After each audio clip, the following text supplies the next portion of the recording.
revolution will be live.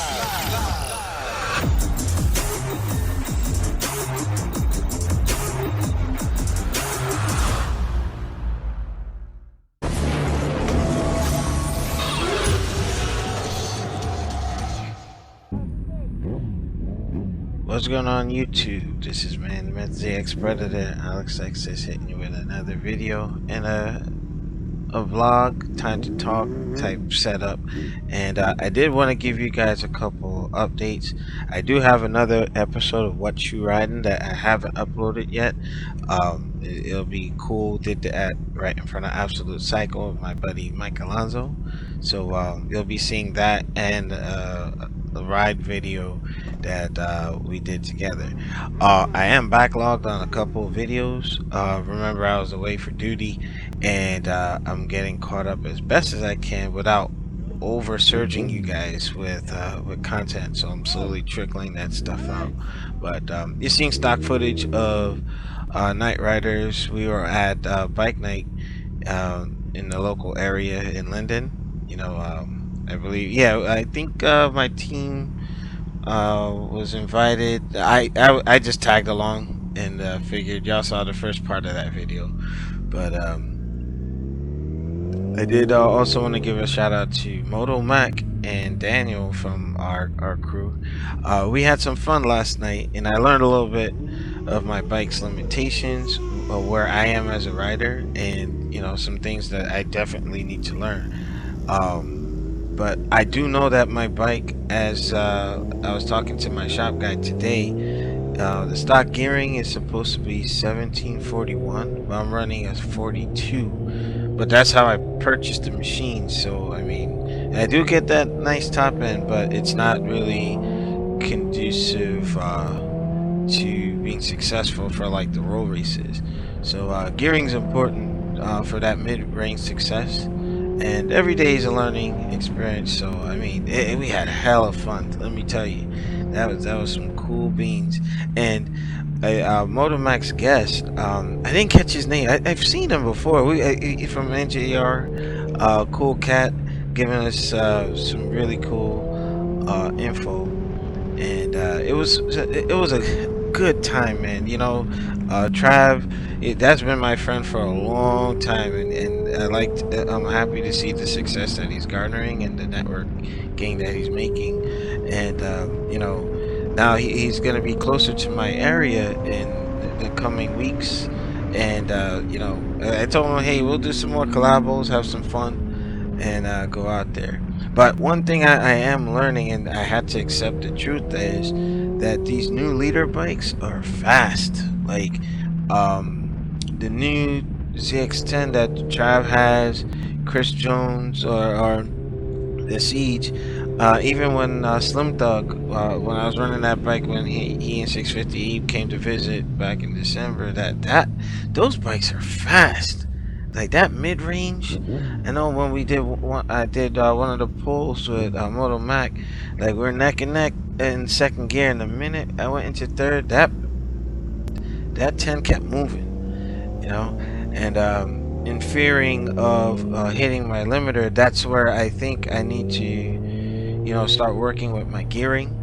But I mean, it definitely, you know, always self-assessing and learning that these new bikes are fast. That's why I believe Kawasaki and well, you know, Suzuki did just, you know, do the tech refresh on the Busa. But you know, some of the hyper sports, like now the newer bikes are making the same power at lighter weight.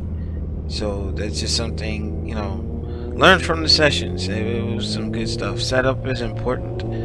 And now I see why you got these guys that go to these meetups and they have purpose-built machines. Like, yeah, they come in for the neck, you know. So yeah, it's some cool things coming in the future, especially with folks coming closer to the area. But I'm giving a shout to Carmine. We're chilling at the bike night. But I did have a question to pose. What type of rider are you? You know, like, I think that's very important to find out. You know, just to say, hey, for me, I realized that me, my shop guy Steve from Absolute Cycle, like, we are top end guys. We just like to go fast. You know, like we go to Mexico and we just like, try to get into those digits. And that's where I think that I'm learning a lot now, getting into the whole roll racing and so on and so forth. Like, I may have to sacrifice that top end to, utilize that power elsewhere. But then again, I like going fast. I like, just going with the flow. So yeah, and you can't have the best of all worlds. It's like, hey, like for instance, those drag bikes, they go really fast in that quarter mile, but like take it out on the street and see what happens. So just a lot of things that's like, oh, decisions. But yeah, I have identified with being that, if we're going from here to the beach, we just, hey, first one there or last one there, has to pay for whatever. But yeah, are you street Rossies, like, going into twisties but never wanting to go to the track, or are you just track only? What type of rider are you? Like, I'd like to see, start a discussion without attacking folks, because I did see a post like about a year or so ago, like track people were going at street people and street people going at track and so on and so forth. I'm a little bit of all. I do track, I do street twisties, and I do, high speed runs. It's all for fun. But yeah, what do you identify with? Like I said, I'm a little bit of all things, jack of all trades, but master of none. if that makes any sense. But and to you street Rossies out there, please be careful. Lost too many people this season. I wasn't here for a lot of it, but I did hear on social media. So for our fallen, my prayers and thoughts are with y'all, and save some of these shenanigans for the track, because it's it's safer, and if you go down there, at least it's predictable. The street isn't. I guess, yeah, even after we did the rolls with Daniel, Motomac's guest, and Mac himself, like, I saw some gravel like within 10 miles of my home, and I almost had a major dilemma.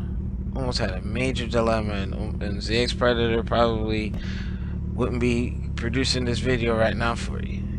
So as the holiday weekend, Labor Day comes up, at least I'll be able to ride.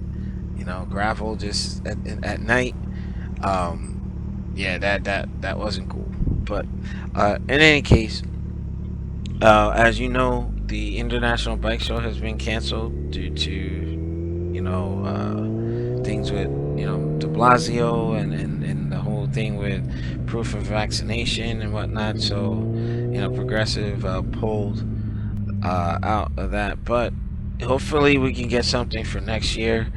And it's just kind of rough these days. But I mean, up where we are, since we're not in Mexico right now, we're hitting the fall season, and bike nights and things, big rides are gonna kind of die down a little bit. But I will say, if I know Clutch City is doing a season closer. We did that one last year. No, the season opener we went to, and the closer last year. Really awesome ride. And if anybody wants to get caught on my 360 camera and maybe attending one of Queen Bee's events, just hit me up. And I'll make sure I do all humanly possible to ensure that I'm there. It's always my intent to meet as many people as possible, just try to celebrate the biking community, because initially this channel started off just like do it yourself and so on and so forth, but now I guess my mission is just to share our passion with the world, and give an inside look that we're not all a-holes like people try to deem us to be. But with that being said, a final shout out before I wrap this video up to Mr. Light Mode. What you're seeing in this video is the Evo kit, the 4 light strip. I may be putting that on some other Predator helmets and to, Reser Customs for, letting me be their brand ambassador. But using this light mode kit with this Predator Berserker helmet, like, it really lights up. Like, I was even looking at the tank of my bike, I could see my cell phone and all that. Like, it's some cool stuff. But I'll leave links in the description below if you're interested in either of those items. And with that, I want to make sure you rate, comment, subscribe. Make sure you hit that notification bell to get notified of all my new content. YouTube is acting funny with the algorithm, so make sure you definitely hit that notification bell. Also, with the runs that we did last night, the reason why I kind of did it last minute, because folks have been asking to have that type of content on here, and I try to be a little different from other motorcycle channels on YouTube, but I'm definitely trying. So that's all I got for you. Make sure you stay safe, and I'll see you guys on the next one. ZX Predator out.